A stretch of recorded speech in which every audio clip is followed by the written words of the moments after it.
जब दीन की दावत दी तो सबसे पहले जो मोहम्मद रसूलुल्लाह सल्लल्लाहु अलैहि वसल्लम के खिलाफ खड़ा हुआ, आप उसका नाम सुनकर के आपको हैरत होगी। क्या नाम था उसका? नाम अबू जहल था। उन्होंने कहा कि मोहम्मद सल्लल्लाहु अलैहि वसल्लम नामी कोई व्यक्ति है जो नबी होने का दावा करता है, जो रसूल होने का दावा करता है। नौजवान साथियों, बुजुर्गों, ध्यान से सुनो, यह पैगाम कहां तक पहुंचा? यमन तक पहुंचा। और कहां तक पहुंचा? किसके पास पहुंचा? हबीब यमनी तक ये पैगाम पहुंचा। और कहा, हबीब यमनी, मक्का के अंदर एक मोहम्मद नामी शख्स है जो नबी होने का दावा करता है, और वो ये कहता है अल्लाह एक है, मैं आखिरी नबी हूं। उसको वहां तक भेजा गया। हबीब यमनी मक्का आए। आने के बाद मोहम्मद रसूलुल्लाह सल्लल्लाहु अलैहि वसल्लम तक एक पैगाम दिया, एक मैसेज दिया कि मैं आपसे मुलाकात का ख्वाहिशमंद हूं। अल्लाह के नबी अलैहिस्सलाम ने हजरत अबू बकर सिद्दीक अकबर को साथ लेकर के जब आते हैं और कहने लगते हैं, ऐ हबीब यमनी, तुमने मुझे क्यों याद किया?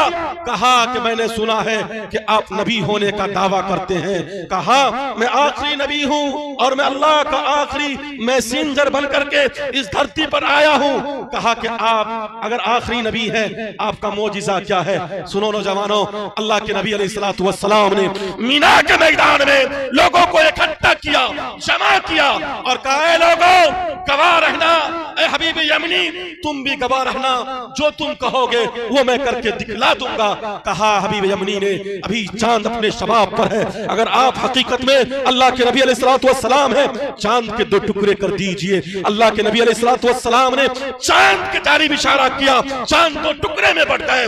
चांद का एक टुकड़ा पहाड़ी के एक तरफ और चांद का दूसरा टुकड़ा पहाड़ी के दूसरे तरफ। लोगों ने अपने माथों के निगाह से जब इस मौजज़े को देखा, लोगों को यकीन नहीं हुआ। कहा, ये अल्लाह के नबी नहीं है, ये तो जादूगर है, जादूगर है। जवान साथियों, बुजुर्गों, उसके बाद फिर क्या हुआ? माशाअल्लाह, जिस शायर के लिए हम आप हजरात के सामने बड़ी देर से ऐलान पर ऐलान कर रहे थे, उनके नाम का आपके सामने प्रचार कर रहे थे, अल्हम्दुलिल्लाह उनकी आमद हो चुकी है। एक अजीबो गरीब लहजा शहंशाह खिताबत के आलम बरदार हजरत मौलाना व मुफ्ती मारूफ राही साहब मदजिल्लहुल, उनकी भी आमद हो चुकी है। जनाब कारी मुजम्मिल हया साहब सीतामढ़ी, उनकी भी आमद हो चुकी है। एक मरतबा जोरदार नारा, नारे तकबीर, नारे तकबीर, उलमाए किराम जिंदाबाद। माशाअल्लाह। अर्ज में ये कर रहा था, अल्लाह के नबी अलैहिस्सलातु वस्सलाम जब दीन फैलाएंगे तो दुश्मन बढ़ जाएंगे। अल्लाह के नबी अलैहिस्सलातु वस्सलाम ने जब चांद की जानिब इशारा किया, चांद दो टुकड़े में बढ़ गए। चांद का एक टुकड़ा पहाड़ी के एक तरफ और चांद का दूसरा टुकड़ा पहाड़ी की दूसरे तरफ। लोगों ने अपने माथों की निगाह से इस मौजिज़े को देखा। लोगों को फिर भी यकीन नहीं हुआ कि ये हकीकत में अल्लाह के नबी अलैहिस्सलातु वस्सलाम है। हबीब यमनी ने कहा, मैं उस वक्त मानूंगा जब आप मेरे दूसरे सवाल का जवाब भी बतलाएंगे और सवाल भी बतलाएंगे। अल्लाह के नबी अलैहिस्सलातु वस्सलाम ने कहा, मैं तेरा सवाल भी बतलाऊंगा, मैं तेरा जवाब भी बतलाऊंगा। ऐ हबीब यमनी, तेरी अपाहिज बेटी है जो पांव से चल नहीं सकती, तेरी अपाहिज बेटी है जो हाथ से काम कर नहीं सकती, तेरी अपाहिज बेटी है जो आंख से देख नहीं सकती, तेरी अपाहिज बेटी है जो कान से सुन नहीं सकती। तुम ये चाहते हो उस अपाहिज बेटी को शिफाए कामिल मिल जाए। हबीब यमनी, जा, तेरी बेटी को शिफाए कामिल मिल जाएगी। और इतना सुनना था, हबीब यमनी कलमा पढ़ करके मुसलमान हो गए। सुभान अल्लाह, सुभान अल्लाह। इतना सुनना था, हबीब यमनी कलमा पढ़ करके मुसलमान हो गए। और जब घर पहुंचते हैं, दरवाजे पर दस्तक देते हैं, बेटी दरवाजा खोलती है, पढ़ती है ला इलाहा इल्लल्लाह मुहम्मदुर रसूलुल्लाह। बाप ने बेटी से पूछा, बेटी ये कलमा तो मैंने मक्के में सुना था, ये कलमा तुमको किसने सिखलाया?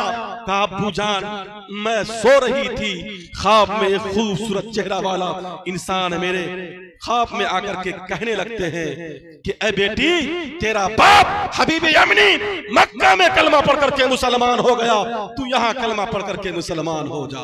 ये मेरे नबी का मौजज़ा है।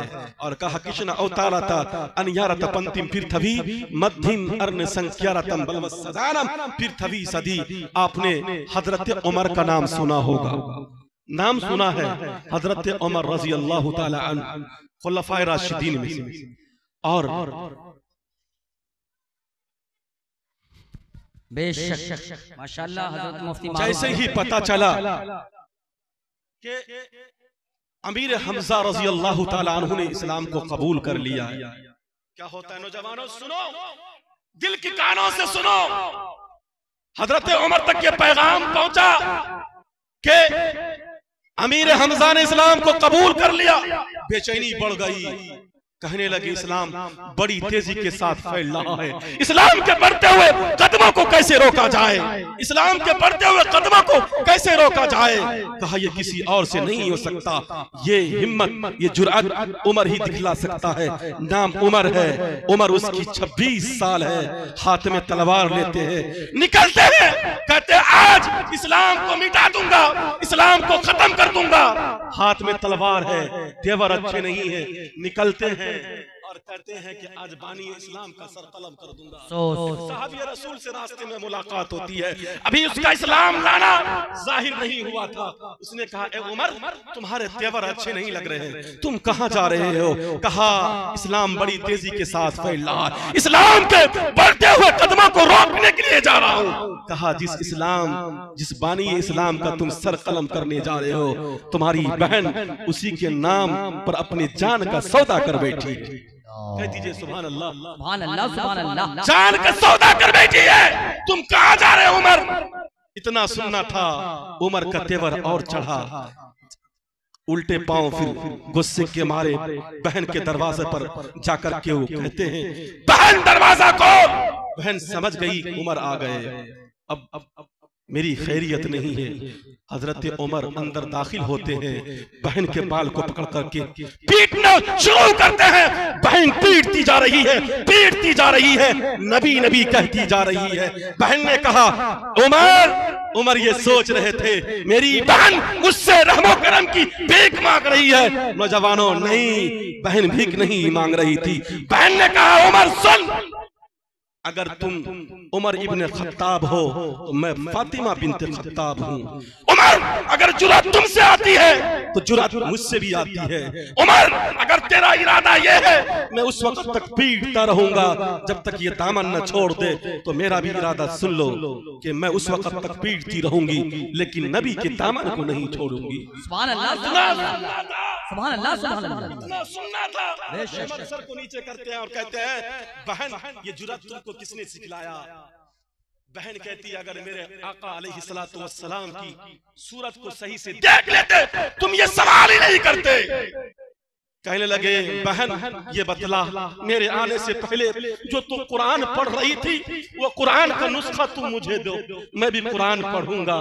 बहन कहने लगती है उमर सुन, इस कुरान को पढ़ने के लिए पहले वजू करना पड़ता है, गुस्ल करना पड़ता है, और इसको पाक लोग ही पढ़ सकते हैं। बहन कह रही है उमर से।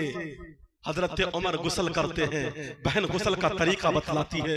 हजरत उमर के गुस्ल के साथ सिर्फ मैल नहीं धुला जा रहा था, हजरत उमर के गुनाह भी धुले जा रहे थे। अरे हजरत उमर के गुनाह भी धुले जा रहे थे। हजरत उमर गुस्ल करते हैं, वो कुरान की आयत जब हजरत उमर को दिया जाता है, जो सबसे पहली आयत थी जिस पर हजरत उमर की निगाह पड़ी वो थी ताहा मा अंज़लना अलैकल कुरान लितश्क़ा। हजरत उमर कुरान पढ़ते हैं, रोते हैं, कुरान पढ़ते हैं, रोते हैं। हजरत उमर ने कहा बहन जिस पर यह कुरान नाजिल हुआ है उसके पास मुझे लेकर के चलो। हेलो जवानों, बहन लेकर के जाती है। ये पैगाम सहाबा में पहुंचता है कि हजरत उमर तलवार लेकर के आ रहे हैं। इरादे अच्छे नहीं है, इरादे अच्छे नहीं है। हजरत अमीर हमजा तक ये पैगाम पहुंचा। हजरत अमीर हमजा ने भी ये कहा था उस मौके से अगर उमर का इरादा नेक होगा तो उमर का आज इस्तेकबाल किया जाएगा, अगर उमर का इरादा नेक नहीं होगा तो तलवार भी उसी की होगी और गर्दन भी उसी का होगा। तो जवान साथियों, जब हजरत उमर आए, अल्लाह के नबी ने कहा ऐ मेरे सहाबा छोड़ दो उमर को, आने दो मेरे पास। आए अल्लाह के नबी ने अपने दोनों दस्ते मुबारक को हजरत उमर के सीने पर रख करके कहा था कि अस्लिम या उमर, अस्लिम या उमर, अस्लिम या उमर, ऐ उमर इस्लाम को कबूल कर ले। कहा कि अल्लाह के नबी इस्लाम कबूल करने की बात करते हैं, आज से उमर आपकी गुलामी करते हुए नजर आएगा। नारे तकबीर, जिंदाबाद। अनियारतपंथिम पृथ्वी मध्यम, चाहे वो शकील इब्न हनीफ आए, कोई इसराइल नाम का एक शख्स है, वायरल होना चाहता है, वीडियो के अंदर वायरल हो जाए, मैं नबी हूँ, मैं नबी हूँ। कमीना, तुमने अपने शक्ल को देखा? तुम नबी हो? इस दौर के तुम नबी हो? पहले अपने शक्ल को देखो। हमारे उलमा ने उसको छोड़ दिया, वरना उसकी इतनी पिटाई होती। वो इसराइल नाम का जो लखीमपुर का एक नौजवान है, मैं आखिरी नबी हूँ, अल्लाह ने मुझे नबी बना करके भेजा, वही भी खड़ा हो जाता है, जबकि अल्लाह के नबी ने कहा था अना खातमुन नबिय्यीन ला नबिय्य बादी। आप किसी इसराइल, किसी शकील के फितने में कभी नहीं आना, वरना ईमान से अपना हाथ तो बैठोगे मुसलमानों, किसी के आप बहकावे में नहीं आओगे। अल्लाह के नबी अलैहिस्सलातु वस्सलाम ने ये पैगाम, ये मैसेज हमें दिया। इंशाअल्लाह हम लोग इस पर अमल करेंगे। कितने लोग हाथ उठा के बतलाइए इंशाअल्लाह। नौजवान साथियों, बुजुर्गों, हमारे नाजिम साहब की तरफ से इशारा हो रहा है, बस कीजिए, बस कीजिए, इंशाअल्लाह बस हो जाएगा। बस तो आज हमारी यहाँ से कटिहार से जाएगी पटना को। कल सफर पे हैं हम, मुसलसल सफर की वजह से आवाज भी हमारी साथ नहीं दे रही है, लेकिन मैं कुरान की जो आयत मैंने पढ़ा है, उस आयत की थोड़ी झलक में आपको दिखला करके अपनी जगह ले लूंगा। वो क़ज़ा रब्बुका अल्ला ताबुदू इल्ला इय्या, अल्लाह ने कहा अगर इस धरती पर किसी की इबादत की जाएगी तो सिर्फ एक अल्लाह की इबादत की जाएगी। उसके बाद अल्लाह ने जो वर्ड लाया, कहा व बिल वालिदैनि इहसाना, अपने वालिदैन के साथ हुस्ने सुलूक से पेश आओ। हाँ हाँ, अपने वालिदैन के साथ हुस्ने सुलूक से पेश आओ। कुरान ने कहा, अल्लाह ने अपनी इबादत के बाद ये पैगाम दिया, दुनिया वाले को ये मैसेज दिया। पंडित जी कहते हैं पति पितृ माता भवतो सम्मना जया पति बधुरती वाचन वत्तु शांतिवामु शांतिवामु। कसम परवरदिगार आलम की, जब मैं सफर पर निकलता हूँ तो मेरी माँ पहले पूछती है बेटा कहाँ जा रहे हो। मैं कभी कहता हूँ कलकत्ते का सफर है, का इतनी दूरी का सफर आप कैसे करोगे, कैसे करोगे। माँ हर वक्त अपने बच्चों के लिए दुआएं करती है, इसलिए माँ की कदर करो। अगर ये माँ बाप एक बार हाथ से निकल जाए तो दुनिया की मार्केटों में नहीं मिलते, दुनिया के बाजारों में ये नहीं मिलते। एक बाप ने बेटे का इम्तिहान लिया, बाप ने बेटे के सर पर हाथ रखा और हाथ रखने के बाद पूछा बेटा ये बतला दुनिया का सबसे ताकतवर इंसान कौन है। बेटा का सीना चौड़ा हुआ और कहा अब्बू जान दुनिया का सबसे पावरफुल ताकतवर इंसान मैं हूँ। फिर बाप ने बेटे के सर पर से हाथ नीचे रखा, पूछा बेटा दुनिया का सबसे कमजोर इंसान कौन है। बेटा मायूसी के साथ कहने लगा कि अब्बू जान दुनिया का सबसे कमजोर इंसान मैं हूँ। बाप ने कहा बेटा तेरे सर पर मेरा हाथ था, मैंने तुमसे सवाल पूछा दुनिया का सबसे ताकतवर इंसान कौन है, तुमने कहा मैं। ऐसा तुमने क्यों कहा?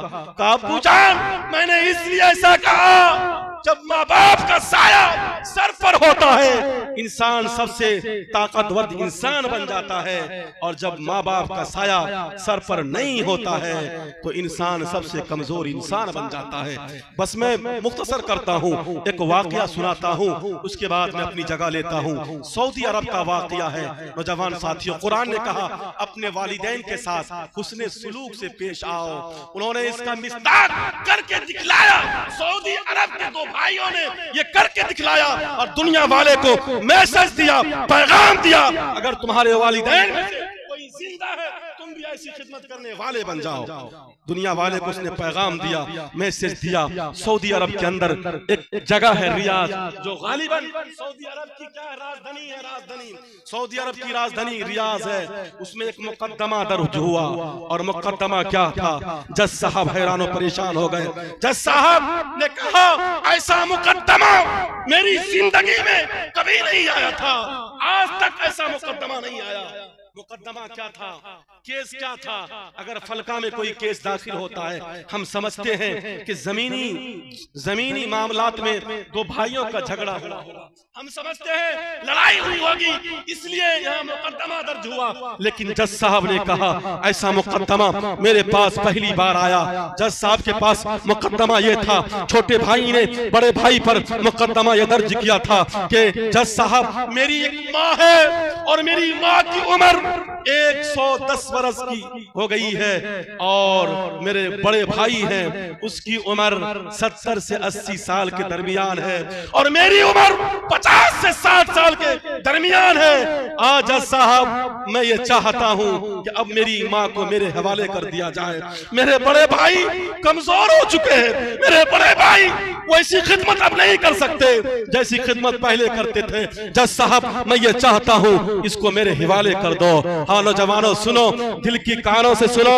जब जज साहब ने उसकी माँ को बुलाया, कहा तुम अपनी माँ को बुलाओ। उसकी माँ को बुलाया गया और पूछा गया तुम किसके साथ रहना चाहती हो। माँ का जुमला ये था मेरे नजदीक मेरे दोनों बेटा बराबर है, मैं दोनों बेटे में इम्तियाज नहीं कर सकता कि मेरे नजदीक ये प्यारा है ये प्यारा है। माँ ने कहा जज साहब आप जो फैसला करोगे इंशाअल्लाह मैं उस फैसले को मानूंगी। जज साहब ने जैसे कहा कि माँ को अब छोटे भाई के हिवाले कर दिया जाए, बताना मैं ये चाहता हूँ। बड़े भाई थर्रे मार करके रोने लगे, चिल्लाने लगे आज मुझसे मेरी माँ नहीं बल्कि मुझसे मेरी जन्नत छीन ली गई। हाँ हाँ नौजवानों, कैसे वो लड़के थे जिन्होंने कहा कि आज मुझसे मेरी माँ जन्नत छीन ली गई, मेरी माँ नहीं बल्कि जन्नत छीन ली गई। इंशाअल्लाह माँ को मारना तो दूर की बात, माँ को हम लोग उफ तक भी नहीं कहेंगे इंशाअल्लाह। जब भी माँ से बात करो नरमी के साथ बात करो नौजवानों। माँ जब हम सफर में निकलते हैं तो बराबर मेरी माँ ये दुआएं देती है बेटा जैसे तू सही सलामत जा रहा है इंशाअल्लाह मैं अल्लाह की जात से उम्मीद रखती हूँ कि इंशाअल्लाह तुम वैसे ही सही सलामत वापस आओगे। ये मेरी माँ की दुआओं सिला है कि आज हिंदुस्तान के खित्ते आज हिंदुस्तान के मुख्तलिफ जगहों पर जो बयान किए जाता हूँ ये मेरी माँ की दुआओं का सिला है कि आज आपके सामने में कुछ बोल पा रहा हूँ। अगर हमने भी आपने भी माँ बाप की खिदमत को अगर हमने ऐसे ही अंजाम दिया, कसम परवरदिगार आलम की हमारे घर में भी बरकत का नुज़ूल होगा, हमारे मोहल्ले में बरकत का नुज़ूल होगा, हमारे समाज में इंशाअल्लाह बरकत का नुज़ूल होगा। लेकिन शर्त यह है कि हम माँ बाप की खिदमत करने वाले बन जाए। आज नौजवानों साथियों बुजुर्गों, ये हमारे छोटे भाई के हैसियत से जनाब हजरत मौलाना मुफ्ती आफ्ताब साहब ये हमारे रिलेशनशिप में हैं माशाअल्लाह। इन्होंने मुझे दावत दी, मैंने छोटे भाई की दावत पर लब्बैक कहा और आपके दरमियान कुछ टूटी फूटी बातें हमने रखी। अल्लाह से दुआ कीजिए अल्लाह ताला इनकी उम्र में भी और ढेर सारी बरकतें नसीब फरमाए और जितने लोग जितने उलमा बैठे हुए तमाम उलमा की उम्र में अल्लाह बरकत अता फरमाए। और दुआ कीजिए अल्लाह ताला हम सबको कहने सुनने से ज्यादा अमल करने की तौफीक अता फरमाए। एक वादा लीजिए कि इंशाअल्लाह हम लोग ये मजमा कम है, इंशाअल्लाह हम लोग इंशाअल्लाह जब तक प्रोग्राम चले 1 बजे 2 बजे तक इंशाअल्लाह हम अपनी जगह से नहीं हिलेंगे। मुसलमानों ये आपके उलमा यहाँ बैठे हुए हैं और बड़ी देर से मगरिब के बाद से लेकर के, हालांकि इन उलमा बहुत सारे मसरूफियात में मशगूल रहते हैं, उसके बावजूद भी कोई इमामत के फरीज़े अंजाम दे रहे हैं, कोई मदरसे के अंदर टीचर है, लेकिन उसके बावजूद भी ये स्टेज पर बैठे हुए हैं। मैं ये मुनासिब समझता हूं कि इंशाअल्लाह आप लोग भी अपनी जगह से नहीं लेंगे। ये प्रोग्राम 1 से 2 बजे तक चलेगा, अपनी जगह पर बैठे इसलिए कि हमारे मेहमान हजरत मौलाना मुफ्ती मारूफ राही साहब कारी मुज़म्मिल हयात